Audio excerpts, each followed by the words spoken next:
I'll have to check maybe treehouse. Kobe, age 15, you're asking, is there a speed limit when we follow the wild dogs? Well, Kobe, no. There isn't a speed limit when we follow the wild dogs. It's just put your foot flat and hope that you keep up. So that's kind of how we work with the dogs. Obviously, you've got to be a bit careful. You can't drive too fast because there are other animals out here, and often with wild dogs you do bump into other animals. You bump into certain antelope species, and you've got to be a little careful on the way that you drive. You can't just floor it and sort of rush too fast into and maybe injure another animal. But for the most part, no, there's no speed limit. I think the most that I've ever done with a wild dog in one of these game reserves is I was doing 60 kilometers an hour, and I couldn't keep up with the dog on a road. So it gives you an idea of just how fast these guys can move when they want to. And 60 kilometers an hour on these roads, let me tell you, it feels as though you're going about 400.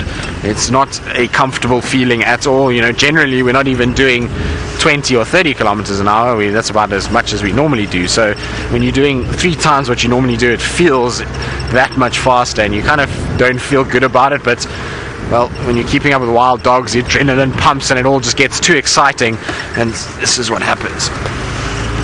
Seb, I don't know. I think we're gonna have to try. Oh, I don't know, maybe I'm just trying to think where I can go to see, maybe back down Weaver's Nest and see if they're not coming that way. But their general direction was in a northeasterly direction, which would be towards sort of Weertella Dam and that area.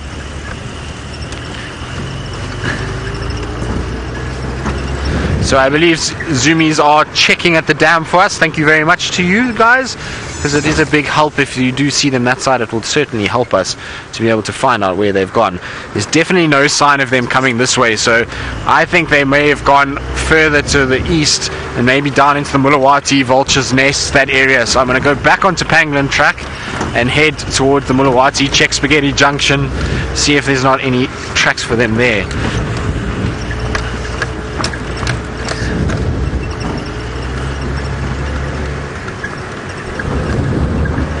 Jacqueline, you're asking if there's no breeding program for wild dogs. Well, no, there isn't, and there's a number of reasons for it. The first reason for it is that nobody wants wild dogs. So I know that sounds like a really silly situation, but none of the private game farms that are out there, and even some of the reserves, want them because they have such a big impact on the number of animals. So if you're not in an open system like the Kruger or in, you know, Zambia, Kenya, those kind of places, wild dogs are a real tough animal to have because they just mow through all the animals that are there, and you end up having to just keep constantly replacing, which is financially not very viable. So wild dogs are actually not really wanted by anyone, which is a strange thing. That, coupled with the fact that they are notoriously difficult to bond them with another pack, and they're not really easy animals to raise in captivity and then let free in an area. They battle a little bit with that. They have had some success with removing dogs from other areas and relocating them, but actually raising them from puppies is a notoriously difficult thing, and it's not an easy one to do at all. And in fact, if you have puppies that are separated or anyway taken away from adults and you release them in the same place again, the adults in all likelihood will kill them. So it's a very difficult animal to do that with. And then thirdly is there's not really that many wild dogs out there that we can just take from a wild population and start breeding them in captivity. It's also an animal that requires huge space, and it's not fair to take an animal that covers the distances that these guys do and put them in a caged environment to breed them up just for the sake of, you know, our sort of, well, our enjoyment, I would imagine. The only way to get this right is to protect the protected areas where wild dogs occur, make sure that there are no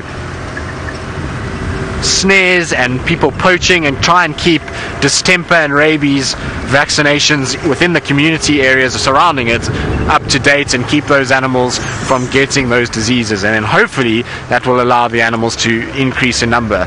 The problem with wild dogs is that naturally they have a very high mortality when it comes to their pups. They'll have a mortality that is easily 50%, and that'll be from hyena, lion, leopard, and it means that, and birds of prey, and it means that their actual numbers are quite low as it is. So they've never been an animal that would have been thousands of them, but it's just that we've destroyed vast tracts of their land, and that makes life a little bit tougher. I'm just trying to see if there aren't any tracks here.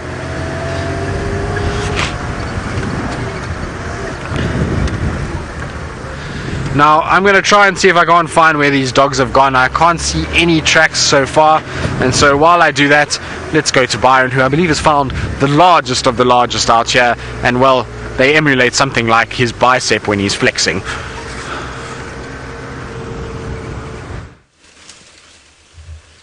Oh dear, Tristan. Go and look for the wild dogs, man. But look, everybody, we found some elephant. I said I'd love to find elephant this morning, and we found a beautiful little herd, small herd. A lot of young elephant. Look, the youngsters shaking his head at us. Now, Stacy, you were asking me earlier about elephants and charging, and you know, Stacy, there's no reason to ever be fearful of elephant. You always have to show respect for all the animals. But in this situation, these elephants are completely relaxed and comfortable with us being around them. There are a lot of different signs that you can look for. Flapping of the ears, perhaps if they stop feeding, lifting their heads. Elephants give you a lot of warning signs to show that they are unhappy, but there's never a reason to fear the elephant. I do believe that the elephant are gentle giants, unless they feel threatened. So if you sit quietly and view them and allow them to approach you, then they are very relaxed and wonderful to view. Now there was some impala alarm calling behind us, not far from here. Literally, I'm just going to move forward quickly, just a little bit, but literally just behind us there's some impala alarm calling. But we've had a look around, and I don't see anything. I don't see any sign of a predator around here. I'm not sure if the impala are just being a little bit paranoid, perhaps. Beautiful adult female. You might hear those impala.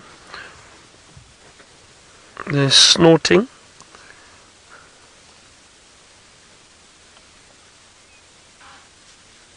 Yeah, do you hear that? You can hear one male impala standing, but there's a group of impala around there, and I do think that if those impala were alarm calling at a predator, they all probably would have alarmed. That's just one male giving a few snorts. Maybe he is the only one who thought he saw something, but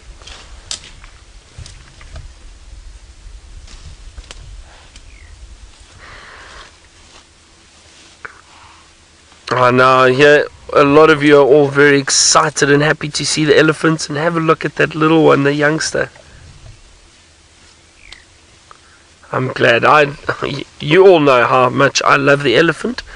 Enjoy spending time with them. Even though there's a snorting impala behind us, but I don't see any sign of a predator around here.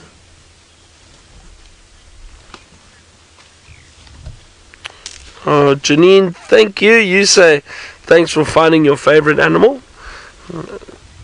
Only a pleasure, Janine. We're lucky. Nice to just drive around and bump into these animals. What a great morning, though. I mean, leopards early on, then Tristan finding the wild dogs, and now some elephant. Fantastic morning. Oh, I don't want to say it, but the boys' drive seems to be doing pretty well this morning. We'll have to see what the girls can find this afternoon on the sunset safari. Oh, raising it. I hear a challenge coming on. Taylor's not shy of a challenge.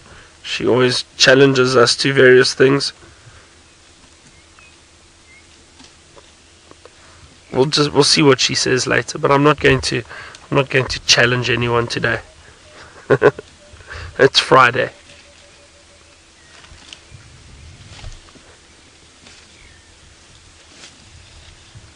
Now these elephants are all enjoying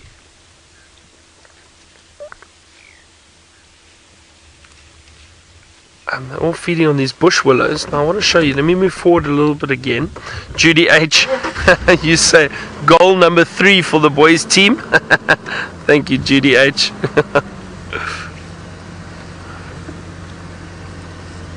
And also Judy H, thank you very much for the information on the speck worm yesterday that we were talking about.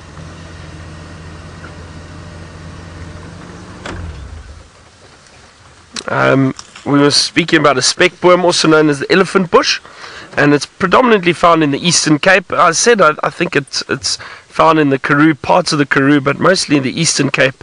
Down in Kwandwe, there's one area that it's found, and those areas, the elephant loved to feed on that tree. It was a tree that we were speaking about yesterday. We don't get it around here, but it, yeah, so the elephant do enjoy feeding on it. Chitty Chatty Meg, good morning or good evening. Where you are, I'm sure. You asked if all animals have a scent or an odor. Well, if you get close to Tristan, there's definitely an odor that, that exudes from him. But Meg, yes, there are. Animals do have various odors. The elephant, you can definitely smell elephant. Look at this little one, isn't that cute? Very brave with mom behind him. Waving the trunk, flapping the ears, trying to show off. Meg, also there's a one of the antelope species, the waterbuck, has got a very pungent smell, and often if they just run across the road in front of you, you can, and if you continue driving, you'll pick up on that scent very clearly, very kind of musty scent that comes off the waterbuck. And then the other animal that's got a strong smell is the wild dog that Tristan's been trying to follow. They've got a very, very pungent smell, kind of a wet dog smell.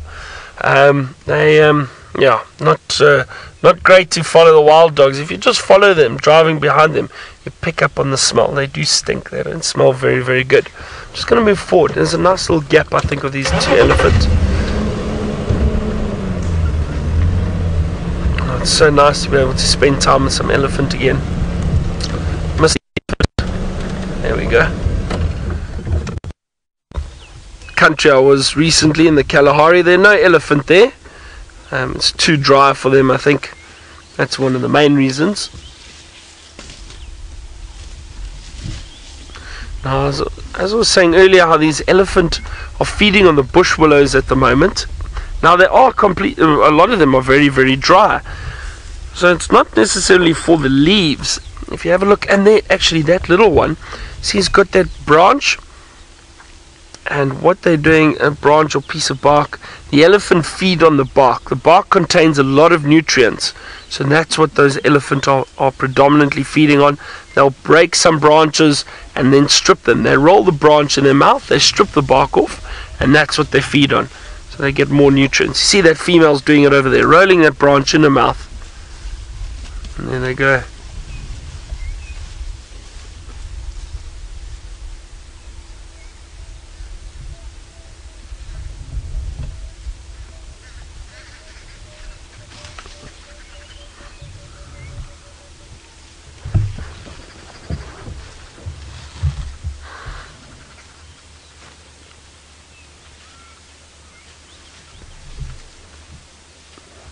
Yeah, the fish eagle calling in the distance, probably the one at the dam.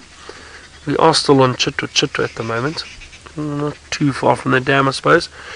As the fish eagle flies, we're probably about 1 kilometer, 2 kilometers. See what I did there?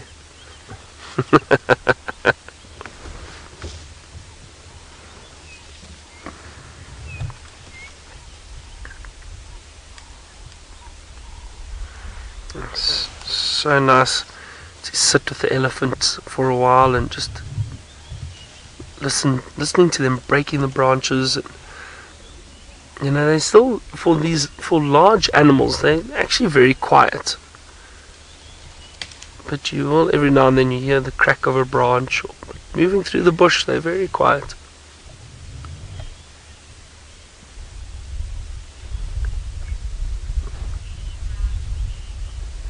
Tira and Jeezy, you asked if elephants scent mark. No, they do not. They don't, not at all. Elephants are not territorial, and there's no reason for them to scent mark, but they don't. But they'll leave a scent, obviously, and they can pick up on various elephants that have moved through the area by the scent, and that's basically the urine or the dung, or the elephants. Their sense of smell is so incredible that they'd be able to find one another from quite a distance away if they were looking for other elephants. Males do it when they're looking for the females. They'll pick up on the scent of a female, and then they will follow a herd of elephant. So they'll definitely pick up on the scent of each other, but they don't actively scent mark, not at all.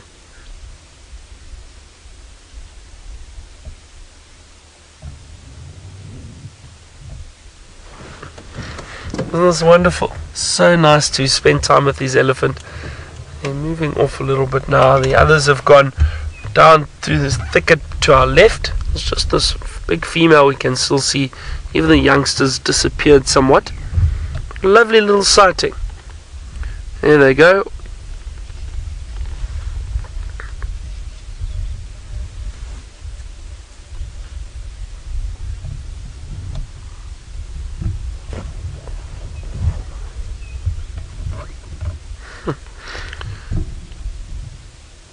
Justin, I'm not sure how an elephant's life would be, or how difficult an elephant's life.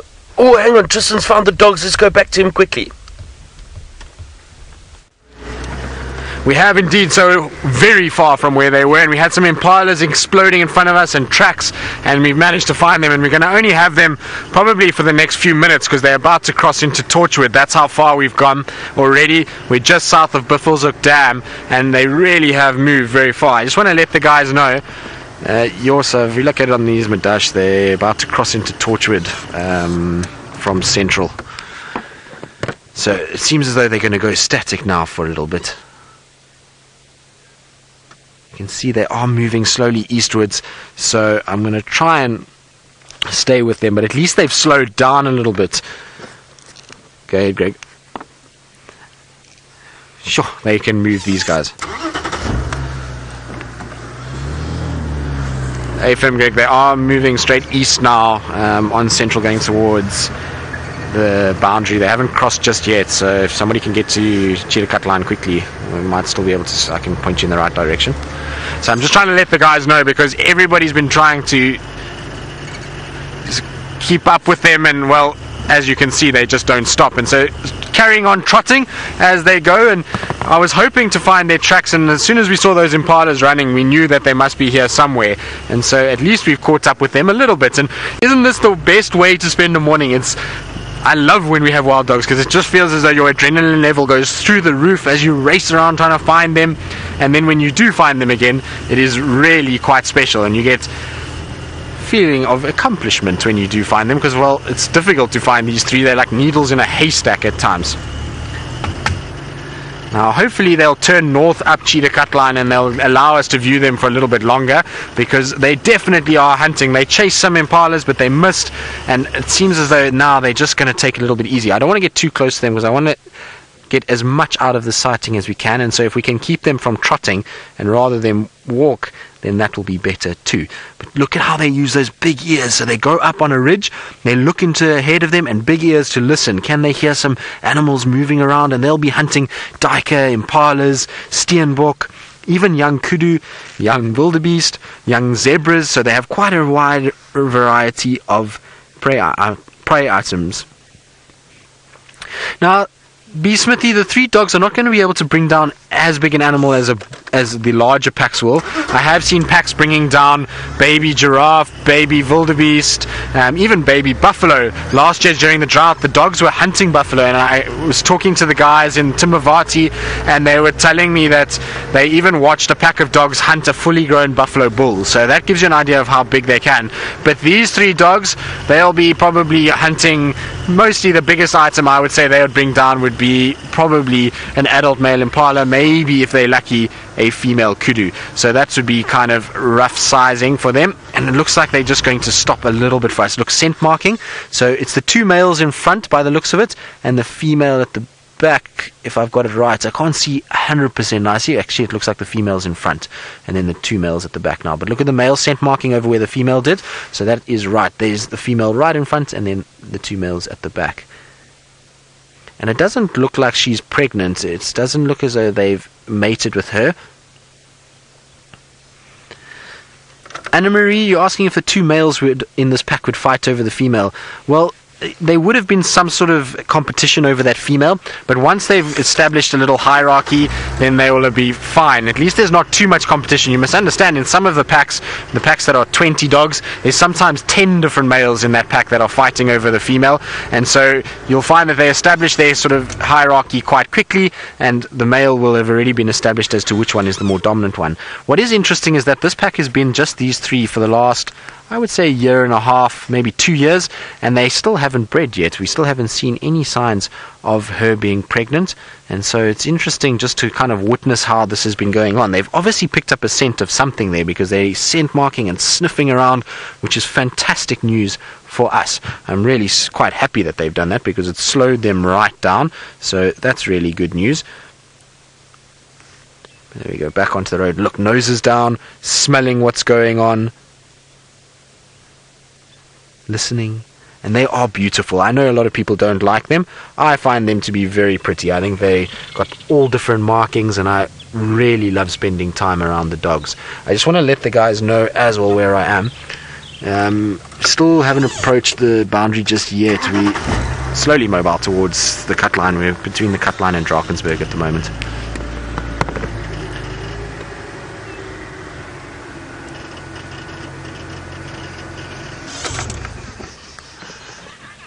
Copy that. They've slowed right down now, so it looks like they're changing direction and coming back towards where I am. So just come down central.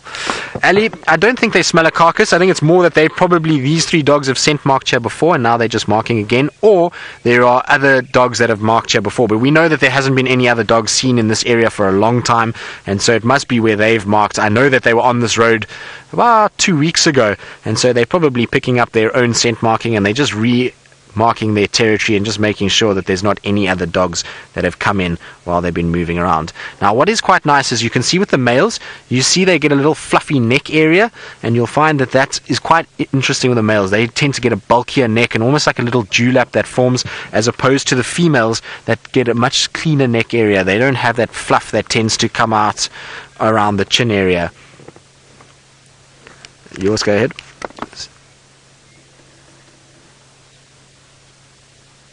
But they seem to be sniffing. Affirmative, that's the one. So they're just asking me about where we are.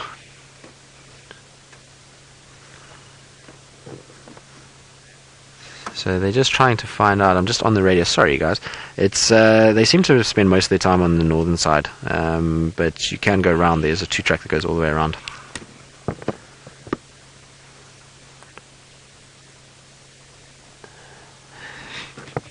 Copy.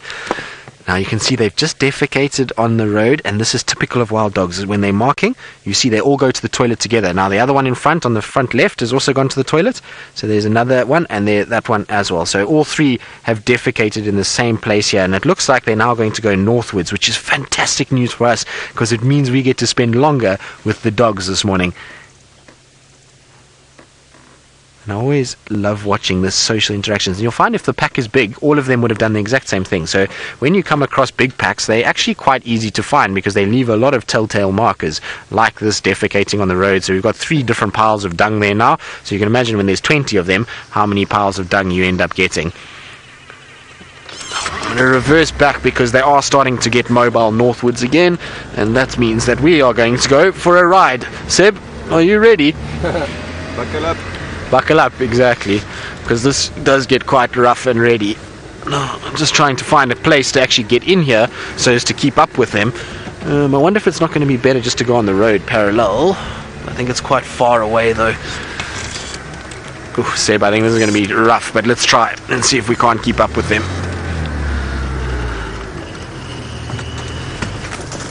It's not going to be easy in here by any stretch of the imagination.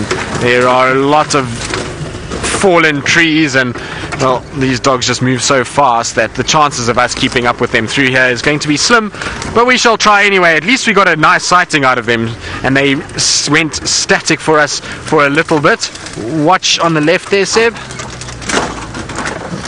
Now, we've lost our wild dogs briefly. We're going to try and see if we can't find them again. And let's go across to Byron, who I think has also lost Hedons. Look at that.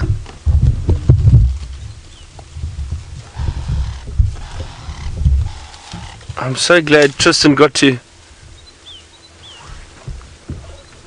I'm so glad that Tristan got to see those wild dogs again. Hopefully he sticks with them and they will stick around. Is very difficult to follow the wild dogs. Now, while this elephant is standing next to us here, Justin, you were asking us before we cut back to Tristan about the tail and how hard an elephant's life would be sans tail, or without its tail. Well, Justin, you know what? I've seen elephants that don't have tails, either bitten off by lions or crocodiles. Up in Botswana, the elephants have to cross big rivers and water spillways and that, and the crocodiles sometimes go and bite the tails off, and as happened before, I've seen it, and it doesn't seem to affect the elephant at all, really. So if they didn't have tails, Justin, I don't think it would be a major issue, but I suppose they look better with tails.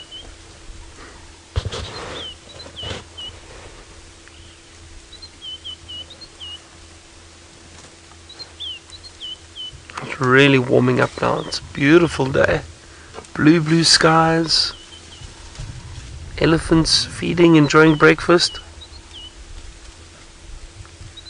So it's 16 degrees Celsius apparently, or about 61 degrees Fahrenheit, somewhere around there. So that's for 8 o'clock in the morning, it's for winter's morning, that's wonderful. Must admit, sitting in the sun like this, it feels a bit warmer.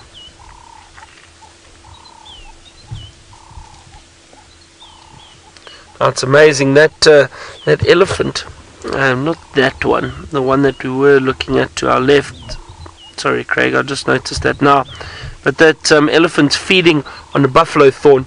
Now, most of you have seen the buffalo thorn a lot of times on Safari Live.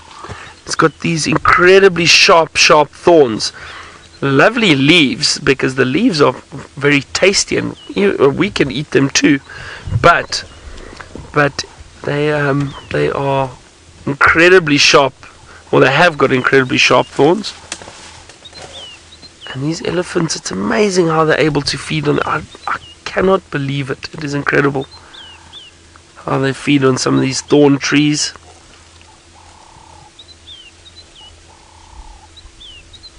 Oh, so nice to see all these elephants. I can see every now and then a few more popping up. There's 3 on this side, and then 2 youngsters. We probably can't see them just yet. 2 or 3 youngsters. They might come through shortly. And we'll have a view. Hold on, I'm going to move slightly. I'm just going to move forward a bit, because there's some playful youngsters that are heading this way. Oh, this female just had a little look at us. I do apologize.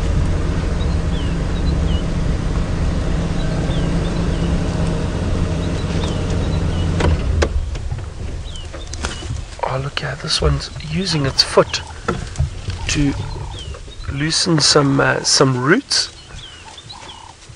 And yeah, these, you see there? Yeah, these 2 Ellies that I was saying were playing.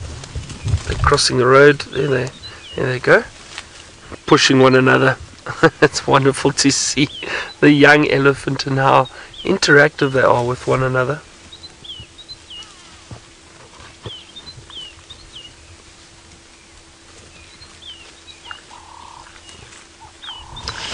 The Safari Wild Man. It's a nice name. You say that you love seeing these elephants feeding and looking so relaxed, and they do look relaxed, and they are indeed. Like now, these elephants are very relaxed with us being around them, not phased at all. And again, I think it's how you approach them, and if you stay calm and quiet, and don't make too much noise, then the elephants do relax. Wow, this one, those two pushing each other, there's actually a lot going on here. This one right next to us is kicking the sand. Look at that. God uses its foot trying to loosen the roots. So the reason why they'd be digging up some of these roots is again for the nutrients that are found in those roots. Oh, look at that. And with each swipe and kick of the foot, that they can loosen a lot of roots and actually dig quite a deep hole in the sand. This is so nice.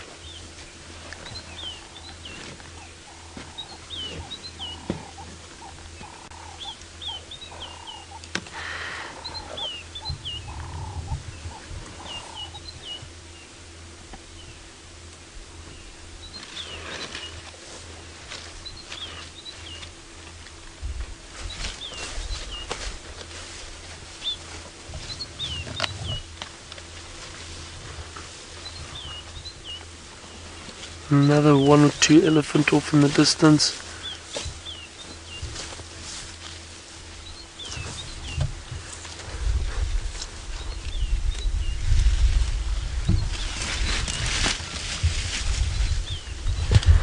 Now Steffi, we were chatting about the temperatures and how cold it gets in the winter, I mean it's not nearly as cold as the rest of the world. Out here it's wonderful. The temperatures does get cold, but not that cold.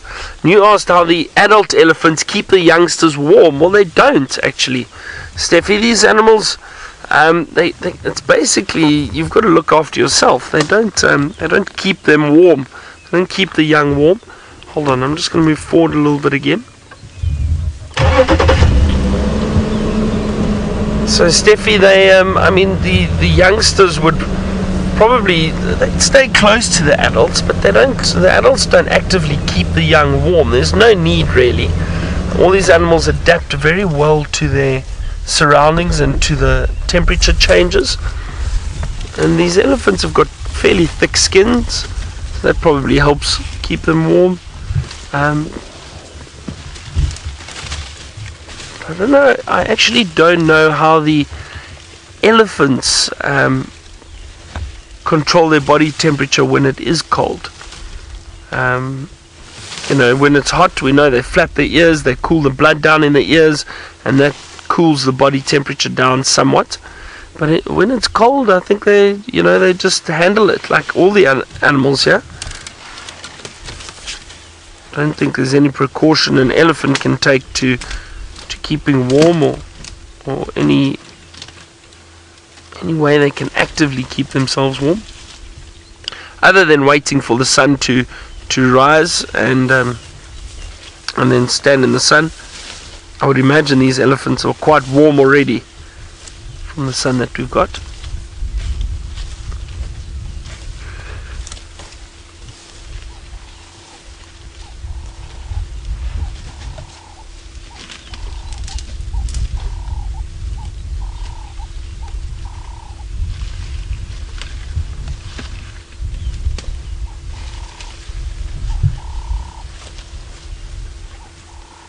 Again, back on the bush willows.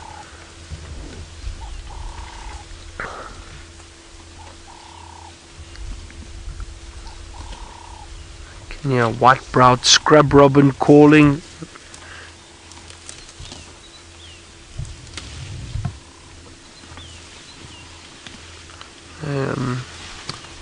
Beautiful melody of the white-browed scrub robin. Now, Maritza, you say young male elephant are always your favourites.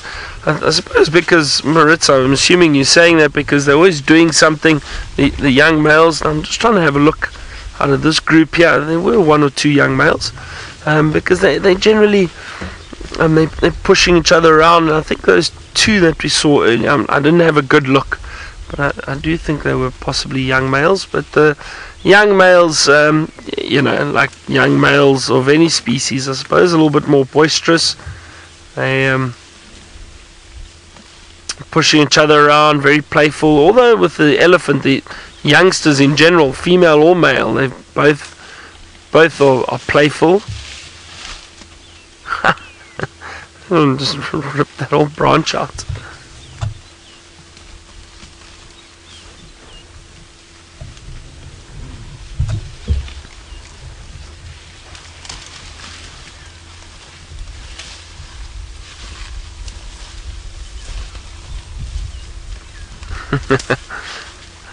Jono, you say just a couple of 600-pound youngsters playing. Yeah, imagine trying to control the fights between the youngsters. They're that big.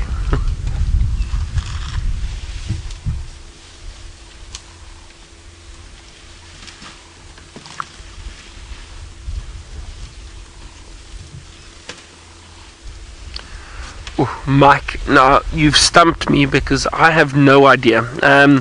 You've asked how much does an elephant trunk weigh, or can an elephant trunk weigh? Now I have absolutely no idea. I would guess it's very heavy, Mike, because those elephant trunks are made up of a number of muscles, many muscles, and those muscles are probably quite heavy. They're very powerful. So I would guess that an elephant trunk is quite heavy, but I mean obviously depending on the size, I don't know, 50 to 100 kilograms probably, easy, maybe even more. But I've got no idea, Mike. I don't know. I've never read anywhere about the weight of an elephant trunk. I mean, some of those tusks get very heavy. Some of the tusks, I think, can get up to 100 pounds.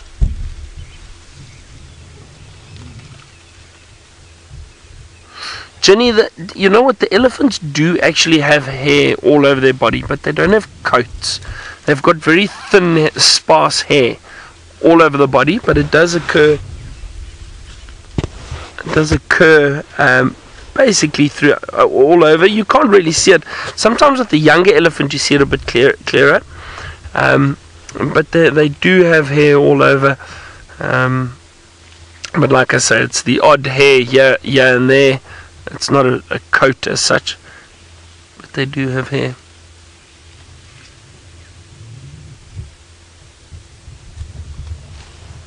That was nice, wasn't that great? He's slowly moving off a little bit further into the thicket now. But it's so nice, so wonderful to spend time with the elephant again. I'm very happy about that. I'm so excited.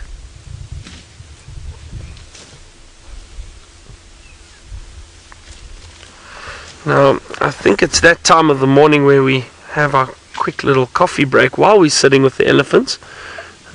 But while I do that, let's head over to Tristan. I found out where he thinks those wild dogs have gone and if they'll possibly be back later. Well, Byron, I'm not sure. I'm still trying to find them. I have a sneaky suspicion that they might be heading towards Buffelshoek Dam. I went and checked, there was nothing there, but I might have jumped the gun a bit and gotten a little bit ahead of them. So what I'm doing now is just checking cheetah cut line, making sure they haven't popped out here and have crossed off, but there's only hyena tracks in this area, so I'm going to quickly go back towards Buffelshoek Dam. There was some impala milling around in that area, and hopefully the dogs have decided to go that way too. But even if we don't find the dogs, again, I think we had a fantastic sighting given how far these three have moved this morning. We're really right up in the northwestern or eastern corner of Djuma. So we're talking about dogs, and well, I suppose we can be referred to as dogs, Byron and I, but Byron's already commenting that we are way ahead of the girls already today, and I think that's a fair assumption, Byron. Wild dogs, 2 leopards, I think we and elephants, exactly. Chitwa Dam, it's going to be a hard one to top, Byron, so high five from wherever you are, from this vehicle to that vehicle, high five, there we go. So it seems as though the boys may have won. Hashtag Team Boys, I reckon, is the way to go. What do you think, Seb? Yeah, there's an impala there, which means there's no wild dog yet because they're not bounding out towards us. You always can tell when wild dogs are around because impalas don't stand and watch an alarm call like they will with a leopard or a lion. All you see is an impala just running for its life and its back legs kicking up in the air, and that's when you know wild dogs are near. So they haven't come this far yet.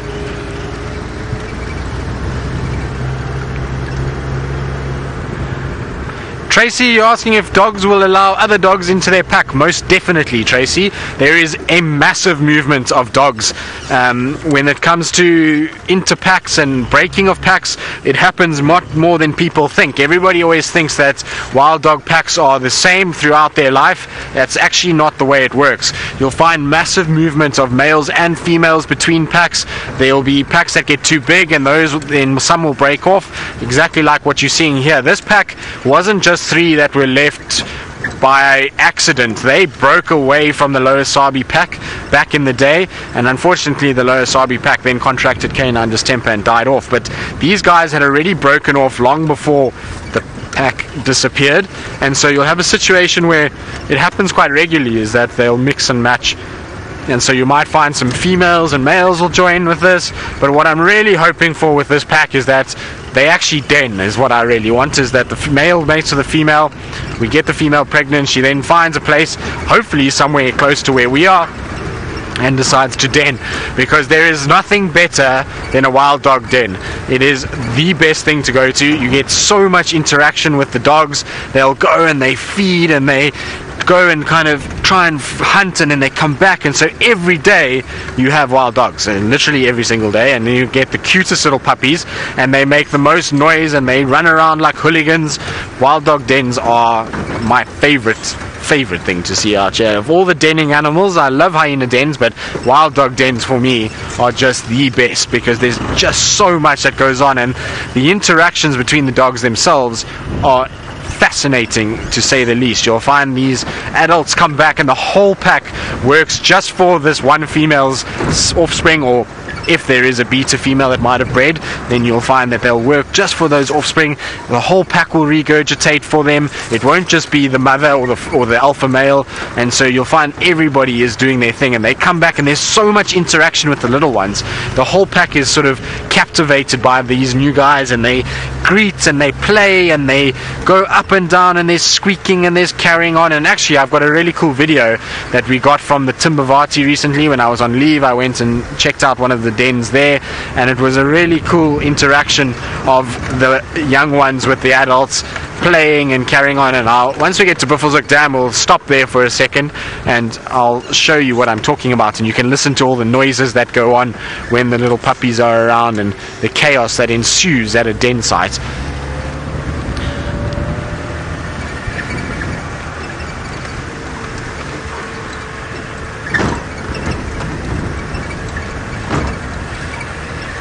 Crested Gecko, you're asking if female wild dogs are more dominant than males like what we see in the hyena clans. No. So what you have with a wild dog pack is that you have an alpha male and female. So both the male and female will dictate what goes on.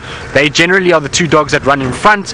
They will make sure that the pack is safe, and so you'll always find that they'll be the most dominant. So the male is actually the most dominant of all of it, but there is a pair that dominates the pack. So alpha male and female, and then you'll get a beta female underneath that. Now everyone always thinks that if an alpha male in a pack is killed, it's a disaster. It's not actually true. The thing about wild dogs is once an alpha male dies, you'll find straight away another male will start stepping up to the plate and taking over. So in the case of these 3, we would have a situation if the dominant male died, then that other male would just fall in straight away and become theoretically the dominant male of the pack. So even though there's only 2 dogs and they would be the only sort of dominant over themselves, it would still theoretically mean that he would take over as the breeding male within that grouping. So there is quite a lot of movement amongst dogs, a lot more than we first anticipated and first knew about, and it's been really interesting to spend time around the dogs and time with people like Grant, who studies them, because, well, he's able to tell us a lot about them. Now it seems as though some people are having a drink stop, which means that the wild dogs are not here, so we're going to just bypass them quickly and just say hello and get around them and make sure that we don't disturb their coffee, and see if we can't find the dogs somewhere else. I was hoping they would have come up this way, but I don't know, maybe they've decided they're going to go a different way. So I'll check Cheetah Cut Line one more time, and while I do that, Byron, well, I don't know where he is, but either way, it's been a successful morning, and so happy team boys this morning.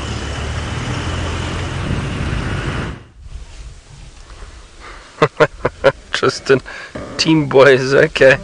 Is that what we're calling ourselves now?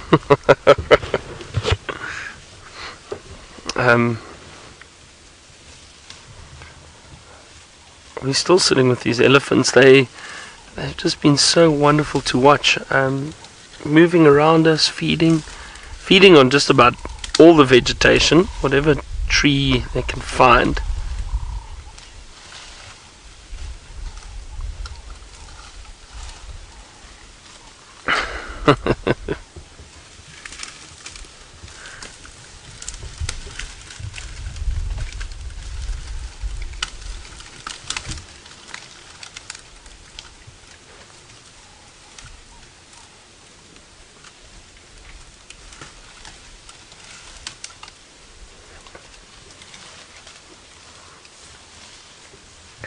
This is really just so pleasant, just sitting quietly watching the elephant.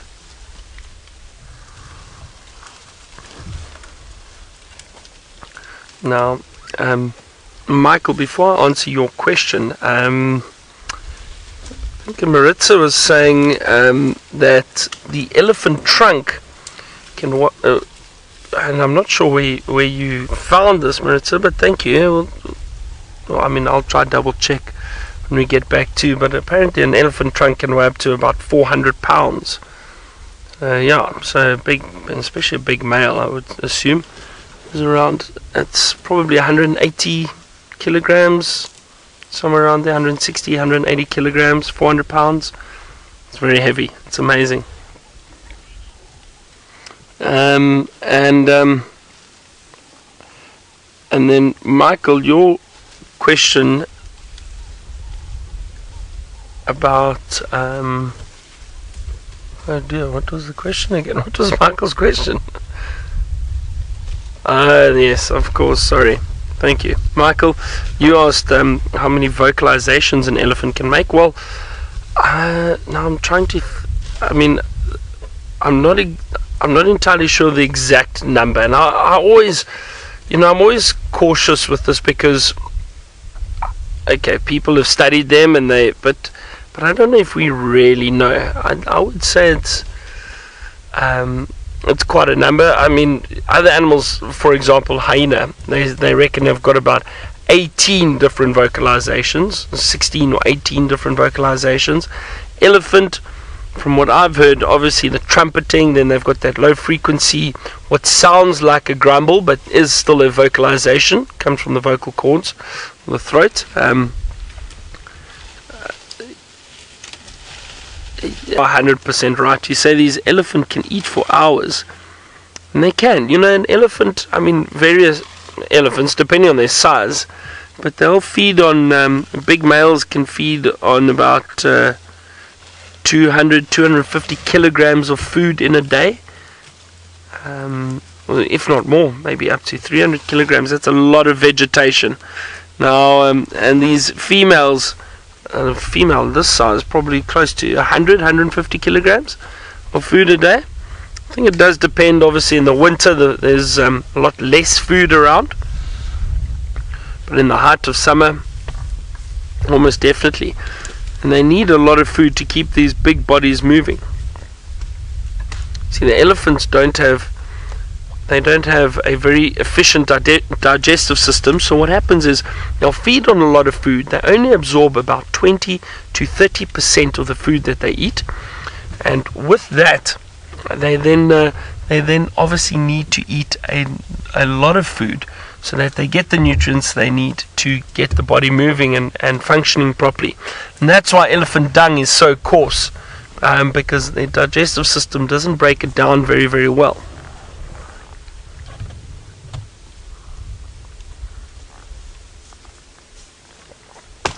That one's breaking some branches there, probably going to try feed on the bark.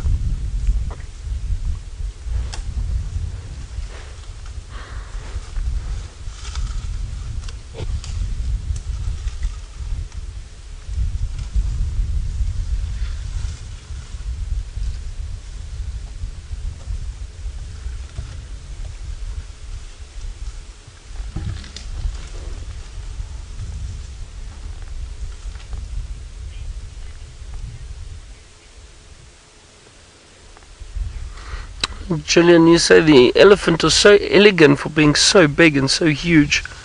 Yes, I suppose you could describe the elephant as elegant. They almost definitely, Julian. Also the way they move and how they feed when they use their trunks, the ability to break branches and or large branches and push over trees with their trunk, and then still have the ability to really just feed on the smallest, or pick up the smallest little fruit or something that they found on the floor. It is amazing.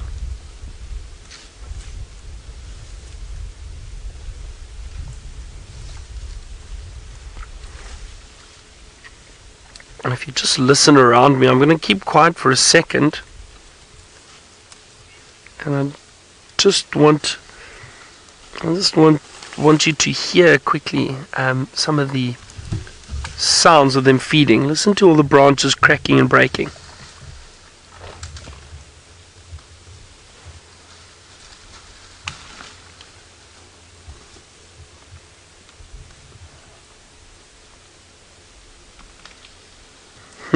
Just a lot of crunching and breaking. Now, Jacqueline, you were asking how the elephants recognize us, or if they do recognize us at all. Is it by sight or smell or both? Oh, hang on a second. Just quickly look there. Is that one on the termite mound off to the right? It's an elephant on the termite mound. Look at that.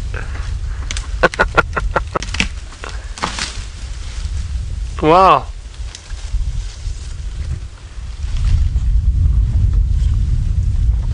That's not something you see every day. I thought, wow, that's a big I was going to say, I thought that's a huge elephant, but it's just on the termite mound.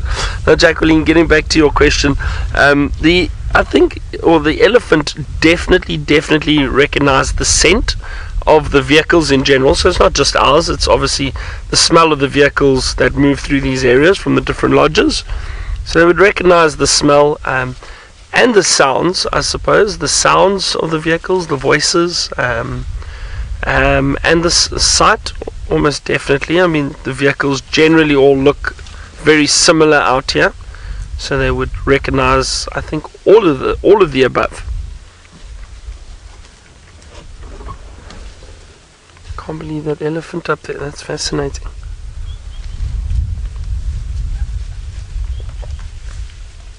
I'm just going to try and move forward a little bit, see if we get a better view of that elephant on the mound.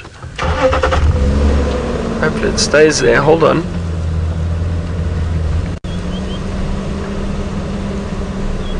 Oh, that's a nice view through here.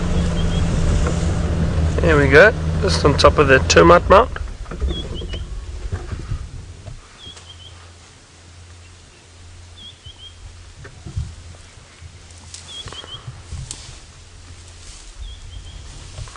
Michael, yes, some termite mounds do get as hard as concrete, definitely. The older the termite mound, obviously, the harder it gets. Baking in the sun, that soil can get incredibly hard. And it's very difficult to break at times.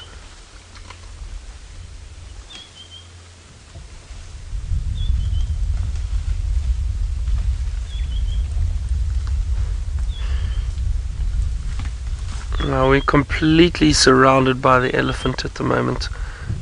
Well, someone asked me this morning what would be a perfect drive for me.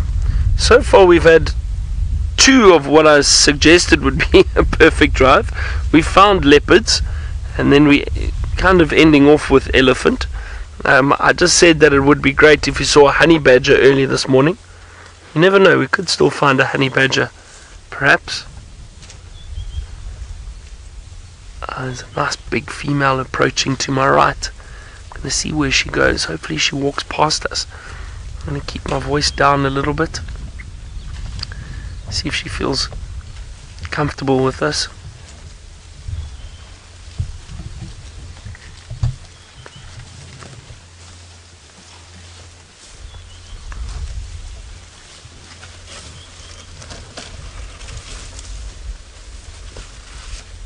Ah, this is a beautiful big female. Isn't that fantastic?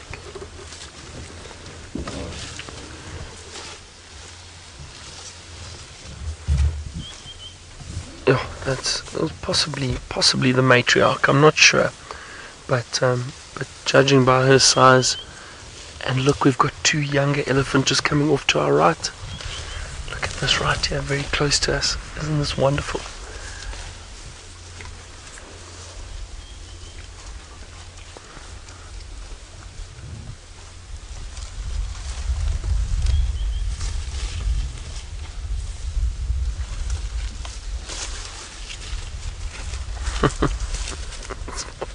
Fantastic.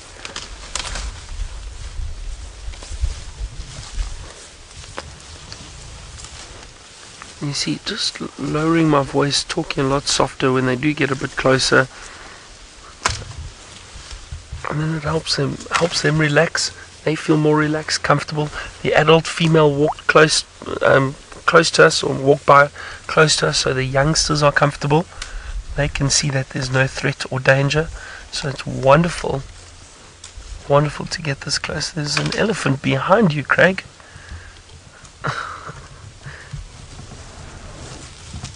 It's a young one that came to investigate Batman on the back of the vehicle.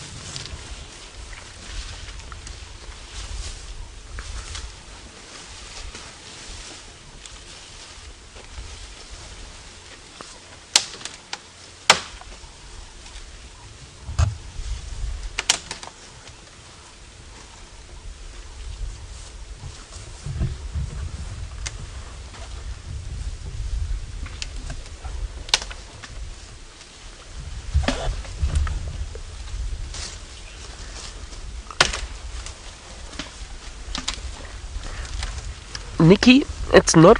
I don't know. I find it occasionally. I find it difficult to tell who the matriarch is in the herd because, for example, this herd that's been moving through, you can see that there's, the elephants were spread out completely. They all moving around in different directions, different areas, and then this large female came through towards the end. And generally it's an age thing, so the older dominant female is the matriarch, and I just think that big female over there, I think, is the matriarch. I'm not sure though, I'm not 100% sure, but just judging by her size and age, that would make me think she is the matriarch. So I do think so. Like I said, it's not always very easy, because often with the herds of elephants you get females similar ages and similar sizes, but I do think that one definitely stands out in this herd, so I think she is the matriarch.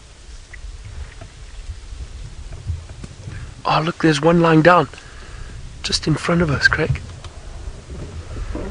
Hold on a second, let me see if I move forward a little bit.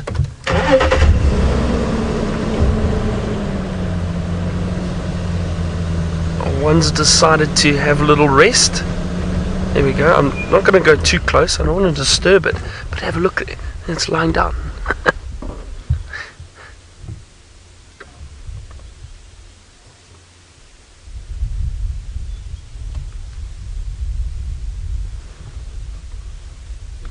Looks almost like a stump, doesn't it? There we go, look at that. Just a youngster taking a rest. Oh, that is so great.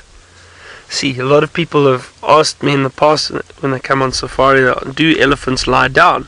And they do indeed, as you can see. Not for very long, and they don't sleep lying down like we would for a long period of time. They will lie down, they will rest, will probably doze off, but just for a short period of time, just for a short while, and then they'll get up and move around again. Oh wow. Okay, now everyone, believe it or not, Tristan is something that lying down, and I'm very jealous. Well done, Tristan. Well, thank you, Byron, and we got lucky as well, and we've got our old boy Mvula. So boys team strikes again this morning, and it seems as though we are having a wonderful morning. So leopard number 3, 3 wild dogs and a whole bunch of elephants certainly is an epic way to start a day and to spend Feline Friday with the old chap Mvula himself, and he's looking fantastic as always. He doesn't look skinny anyway. He's just come out of a really thick, deep drainage off Gari Cutline, and I'm super impressed that we've even got signal here, because Gari Cutline generally is a difficult place to actually get signal, and so I'm happy that at least we're able to be gremlin free. And it seems as though he's found himself a spot to now rest. He's been moving, and now he's lying down and just starting to groom himself, and he's got a bit of shade there, so it seems like the perfect place in order to spend the day. And I'm hoping that he'll just lie down here, and this afternoon he'll still be around for the girls, because it's one thing to be the boys team, but it's also awesome just to have Mvula around. He's such a special cat, and an old one, and I know he's a favorite of many of yours, because he's got the most beautiful eyes, and well, he is an older chap, and all of a sudden he's almost making a sort of resurgence to this area. Tingana has been not seen too much lately and seems to be too preoccupied down in the south, and Mvula's come back, and we're seeing so many sightings of him, and it really is a pleasure to actually see him. And I wonder if Mvula's realized that without Tingana being around here, there's a perfect place for him to walk around. Now, Nikki, you were saying that it's interesting that we haven't been seeing too much of Tingana, but a lot of Mvula, and it's I don't know why Tingana has not been around as much as normal. I suspect that there's something else going on that Tingana is busy attending to, and I hypothesize, this is not in any way confirmed, but I think Kuchava down in the south is starting to come into heat, and that's keeping him busy down there. I think the scent of her is maybe why he's patrolling further south of us rather than where we are now. And also I know that Anderson has been mating with Salesh, so maybe he's been hearing that and been pushing to the west slightly, and that's allowing us to get lots of sightings of Mvula, which I'm not complaining about. I quite like Mvula. In fact, I really like Mvula. He's a beautiful cat, and I'm astounded at how well he's done, because 2 years ago everyone was almost writing him off as an old boy that has been dethroned and he's going to lose condition quickly. But as you can see, he's done just fine, and he still looks fantastic. He's still got a big set of shoulders on him, and he's not looking skinny at all. Well, since the last time we were seen, I think he must have gotten some sort of a meal. There he goes. Now don't go into this drainage, don't be naughty, because if you go in here I'm not going to be able to follow you too far, but we'll try and keep up with him as best we can. I'm just going to wait for him to come around, because it looks like he's going to come perfectly out into the open through this little gap. There he is. You can just see him coming slowly through now. Come on, boy, turn to your left. No, don't turn to your right. Left, come on. There we go. But look at how good he looks. Nikki, you say you love his tattered ears. I know he does have tatty ears, and well, he's an old gentleman now, and I say gentleman because he's one of those leopards that really seems to be quite relaxed around other leopards. So you would think that he would be quite aggressive towards other young males and females, but I've seen him spend a lot of time with young males and females and been quite chilled with them. So I call him a gentleman just because of the way that he interacts with other leopards, and I know he steals kills from them from time to time, but generally he's a very relaxed individual. Now don't go down there, don't be naughty, come on, stay here.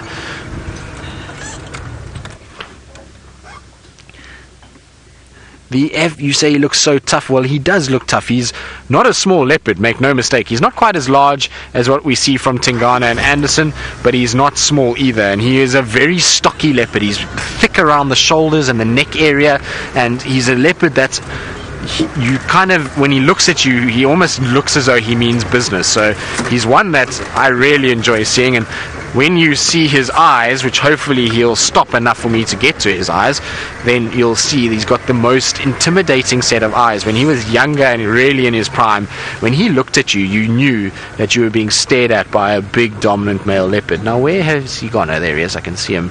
It's coming straight through. He should come right through towards us now, I hope. No, don't turn that way. No. Keep coming this way, boy.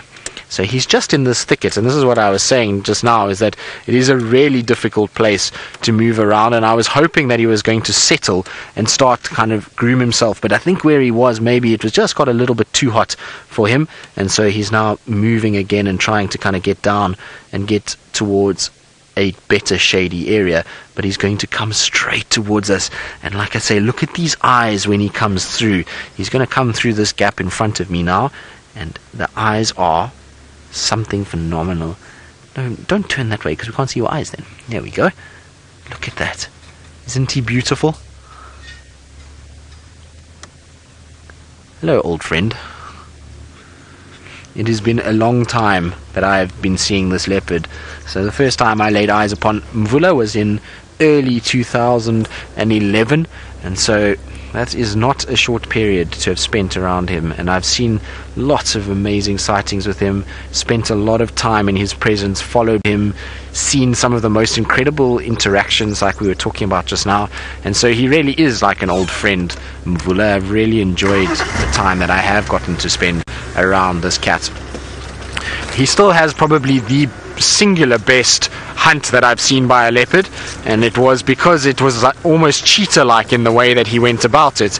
He basically chased from over 100 meters away and managed to pull down this impala. It was really quite something to watch. He was incredible, is that because normally leopards are ambush predators. They'll go and they'll try and stalk, and they get very close, and then they ambush from there.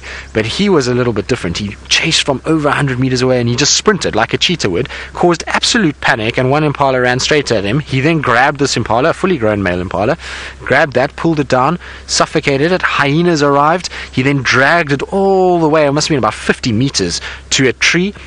As he got to the base of the tree, he jumped with the carcass, and the carcass was too heavy after all of this running and carrying on. I think he was a bit exhausted, and as he jumped, the hyena grabbed the leg of the impala, and it was just too much weight with the impala and the hyena, and he dropped it, and the hyenas took it. But it was just the most incredible sighting to have watched, and to see a leopard hunt in a way that is very different to what everyone believes leopards hunt like. He didn't just kind of go in and stalk and take his time. He just ran from across an open area, and it was very cool to see. Unfortunately, it was really in sort of dingy light, so I didn't get any photos of him doing it, but it was just incredible to watch a leopard move that way. Now he's going into an area where I really don't think I'm going to be able to follow him. I'm going to try, but I don't think it's going to be possible.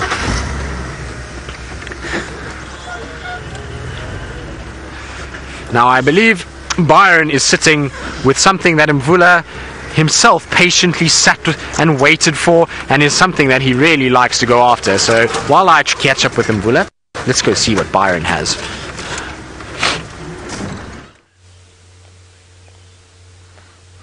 I do indeed have a warthog, a very old warthog, Tristan. Huge tusks. Have a look at those big tusks. Now, what's great, and you can see this warthog's actually in this burnt section. Look at those big tusks and those huge warts. This is a very old male warthog. That's incredible. Look at that. Even the lower tusks, very sharp and very long on the bottom jaw. You can see how they've been worn down against those bigger tusks. That's wonderful to see. Down on his knees, feeding. As I was saying, he's in this burnt area at the moment. And some of you might be thinking, well, what is he doing here? But the fires, now these fire breaks that have been burnt in the last little while, actually return a lot of nutrients back into the soil. And also the animals get nutrients from the fires too. So there might be little grass shoots or something that the warthog is specifically feeding on there. That's why he's right down on his knees and he's feeding on little bits and pieces of that grass. So he's getting nutrients from it, even though it is a burnt area. Fire is a very, very important tool for land management, I suppose you could say, but it's because it's natural. It occurs everywhere and does allow areas to rejuvenate. And as soon as we get rain, you'll see these green grass shoots pushing through this burnt section very, very soon after our first rains. So it's very important actually to have fires around. And how's that? Tristan got another leopard, Mvula. That's wonderful. Now, I'm trying to think. I've not seen Mvula for a long time. I think I saw him when I first started. I think my first sighting, actually, my first drive I did, I think we saw Mvula. But I haven't seen him since. So it's nice that he's around, and wonderful that leopard, Tristan got to see a big male leopard. So what a great morning. I think we'll leave this old warthog, let him continue on with his day, continue feeding. This is amazing. I love the warthog. They've got such character, I think. It sounds like Tristan has managed to get a view of Mvula again. Let's go and have a look what he's up to. We have indeed. Behind the thickets of Agori lies the beautiful spotted coat of Mvula, and he's just settled right on the precipice of this drainage line. And well, we are kind of right on the edge, and I'm keeping my foot on the brake just because I'm a little bit nervous of where we are. It's not ideal, as I will show you just now, but look at his tatty ears that we were talking about earlier. You can see those ears are telling the stories of a male that has gone through plenty in his life, and those are all war stories from his times that he's fought with other males, where he's run through thickets. And can you imagine what those ears have seen in the 12 and a half or almost 13 years of Mvula being alive? It really is an interesting animal to look at, and it's amazing how each one of those will be representative of a story. You can see lots of flies around the ears, which is fairly typical. You will see that a lot around leopards and lions. One of the biting flies gather there, and especially with him, because of the amount of damage that those ears have taken, there's been ticks that have been on them, there's probably little bits of exposed flesh, and that's where the flies are going and having a look. You can actually see they go into those little V's and places where it is not very pleasant for a fly to be. But he's just lounging now right on the banks, and from here he has a beautiful view. So in front of us the drainage line drops away completely, and then it goes over onto the other side. So where you see here, that is probably a, I would say, what do you think, Seb? 20 meter drop? Maybe a 20 meter drop straight down. There's this pretty much a vertical bank that we are on the edge of. So I've got my foot on the brake in case it does give way slightly, that we can reverse quickly. But it's looks as though we're not too close to the edge, so we should be okay. And like I say, if he goes any further, there's not really going to be too much we can do. But look at those massive front paws that he's got. Huge. And nice slow breathing rate, so he's not in any way too full. He's not hot as yet, but you can see that he's not exactly empty either. So he must have got a meal since we last saw him, because the last time we saw him he was a little bit on the skinnier side. After that Shongile story where he took Shongile's kill, he wasn't looking as full and healthy as he is now. And there's a little white tip to the tail, but his coat is beautiful. There's one thing about Mvula that I've always sort of liked, is he's got quite a gold color on his back. You see there, he's got a very golden coat. And Tumba reminds me a bit of that as well. Tumba's also got very gold color. And isn't that beautiful? You can see why leopard print became so popular, because there's lots of colors and stark contrasts between the two.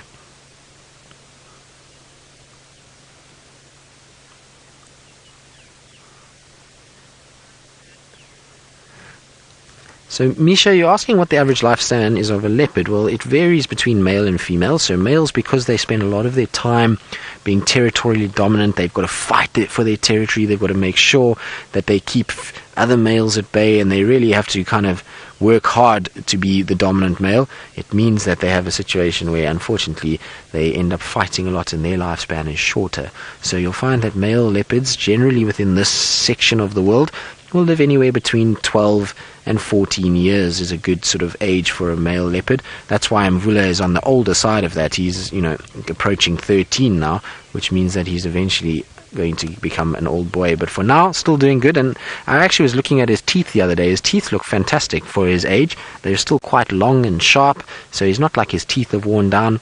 He's just got to be careful of other male leopards, and so far he seems to be quite a clever lad and has managed to avoid all these other males that have been around. So he's avoided Tingana and Anderson and Quarantine and Kunyuma and Shivambalana. He's kind of kept them all at bay, and he just kind of moves around in between them, so he's done really well. On the female side of things, you'll find that the females can live anywhere between sort of 16 and 18 is a good age for a female, but sometimes they'll even go as far as 20, but that's very rare, and unfortunately sometimes you'll get them dying a little bit earlier, around sort of 13, 14, 15, which is what we've seen with some of the other leopards in this area. So it's quite variable, but generally they're sort of mid to late teens is a good way to put it for leopards. That's normally how long they go for. But I think this is where he's decided is going to be the rest for the day. I don't think he's going to move too much from here. He's got such a beautiful spot, and the shade here is really nice. He's got a little bit of a breeze blowing, so even if that sun gets up and starts moving around, you're going to find that there's going to be nice shade from all these tambuerties. You can see it's the perfect place for a leopard to spend time. And why leopards are so difficult to find. You will never spot this leopard from any road in particular. You will never be able to, even following in a vehicle, it would have been tough to have found him without actually following him himself inside here. And his camouflage works so well. We're right on top of him. We're probably now about 3-4 meters from where he is. But if you have a situation where you are about 100 meters away or 50 meters away, you will not see this cat at all. So perfect place for a leopard to spend time. There'll be varying prey animals that might move through here: nyala, kudu, bushbuck, impalas that will all walk along these drainage lines during the day, and so he does have an opportunity to strike if a prey animal does come.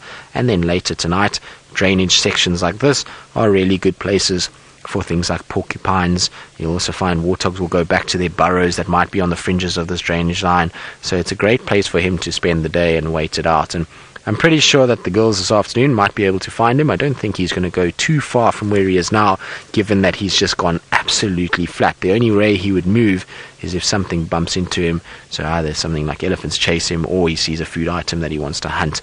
But otherwise, I think he might be down for the day, and that's exactly where he's going to stay. Hopefully he does stay, Seb. It would be nice.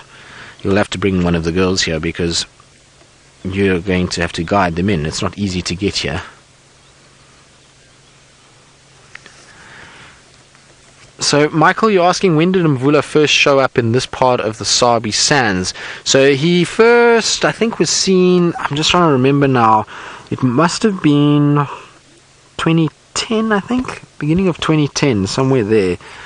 Beginning to mid 2010, I think, is when he first was seen coming up into this northern section. I'm not so much sure about Djuma. He used to be seen a lot more down to the south, so Hoffman's, Little Gowrie, Vessels, Chitwa, Annette's, in Koro, Cheetah Plains. That's where he used to be a lot more than what he is now. Now he spends more of his time up here in the north. But I think it was late 2009, early 2010 was be my sort of estimate around that area, if I remember correctly. Because when I got here, he was a dominant male, but not if he was pushing him Mafufanyan at that stage. He hadn't quite asserted himself yet.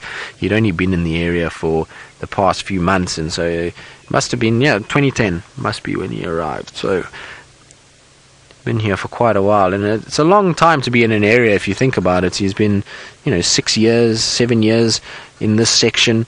And so that's most of his life. If you think that he's only just over 12 now, he's going to have spent more time up here than he did anywhere else in the world. So been a long stint that he's put in, and it doesn't look like it's going anywhere anytime soon. He's looking in fantastic condition. There's no sort of signs of his aging other than his ears and a few sort of almost what looks like worn spots with faded spots on his neck area.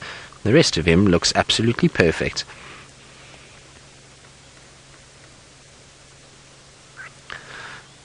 Maritza, you're saying with Mvula being an older leopard, would he mate if he got the chance? Well, most definitely. The thing with him is that he has actually mated last year. He mated with Shaluva, and he took his chance when he got it. And if Tingana is not paying attention and a female came into heat within this area and there was no sign of Tingana, he most definitely will take the opportunity to mate. Being a male leopard, even though he's not territorially dominant at the moment and he's not scent marking and vocalizing, that doesn't mean that if he doesn't come across a female, he won't try and mate with her. He most definitely would. The thing is, though, and why Tingana probably is not spending much time up here, is that there really isn't too many female leopards in this northern part of Djuma and into Buffelshoek. I was talking to the Buffelshoek landowners the other day, and they were telling me that they're not seeing any female leopards in Buffelshoek at the moment. There's one shy one right on the Kruger boundary, but that's way east of even Tingana's territory. And so there's probably not too many females around, and that's why Tingana's not too worried about this area at this stage. If a female did come into this area, I'm pretty sure Tingana would be hot on his heels and maybe then push Mvula away from this section. But for now, if a female did rock up and there was no sign of Tingana, most definitely Mvula would take his chance and try and get a little bit of action with the female. Now I'm trying to get rid of a whole bunch of branches that are stuck up my jersey, so if you hear some rustling, I do apologize because they are irritating slightly. This is what happens when you follow dogs and leopards in the mornings, is you get covered in all kinds of things, particularly the dogs, because you tend to race through thickets and you end up getting leaves and branches all over the car, and it's a bit of a pity because, well, we washed the cars yesterday, so it's not ideal that they're getting all dirty again. All Taylor and my hard work has been destroyed in one morning, basically. Now, I'm going to sit here for a little bit longer because, well, in the presence of a legend is always very nice to sit and enjoy. But I believe there is something that Byron has got that Mvula also targets from time to time, and I've seen him eat quite a few around the Chitwa Dam area. Well, that's interesting, Tristan, that you've seen Mvula feeding on waterbuck, and these are fairly large antelope. But young waterbuck would still fall prey to leopards. And nice little group of waterbuck around here. They've been lying, enjoying the sun, lying down in the long grass at the moment.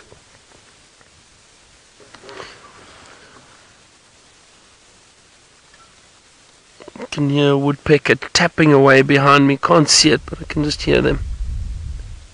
I hear it.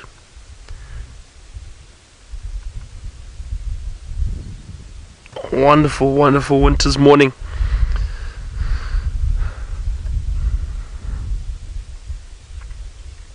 Right, so actually I haven't given a tip of the day for a while, obviously, been away, but so I'm back, so Byron's tip of the day will hopefully continue. I need to think of a lot more now. It's getting tricky, and but every now and then I think of something. I think with it being winter, and I've spoken about clothing and being prepared in the past, but a tip of the day is definitely when you come on safari. I do think everybody should try at least once to come on a safari in the winter, because it's different and it's a wonderful time of year to be on safari, because the days are lovely and warm and the mornings and evenings are cold. But always come dressed warmly. Bring a lot of warm clothes with you, because it is cold, especially on the vehicles with the wind chill factor when you are driving around. Most lodges, they give you blankets with and hot water bottles, which is great. So you sit with a hot water bottle on your lap and the blanket keeps you warm when you are on the morning safaris. But still, always bring warm clothing with you, because the temperatures, and depending which part of South Africa you are in, it can change a lot. So like the northwestern part gets very, very cold. Cape Town gets cold and windy and can rain quite a bit. And then this area is generally, the temperatures are nice, but the mornings and evenings are still cold. So always make sure you've got warm clothing with you and layers, because then as it warms up you can just peel the layers off. Alright. Anyway, let us continue. Say goodbye to our waterbuck, our pungent waterbuck. We were chatting earlier about the smells and the odor of animals. I think Chatty Meg was asking about that, and I said the waterbuck are one of the antelope and actually have got a very pungent smell to them. A number of them around here. Nice to see the waterbuck.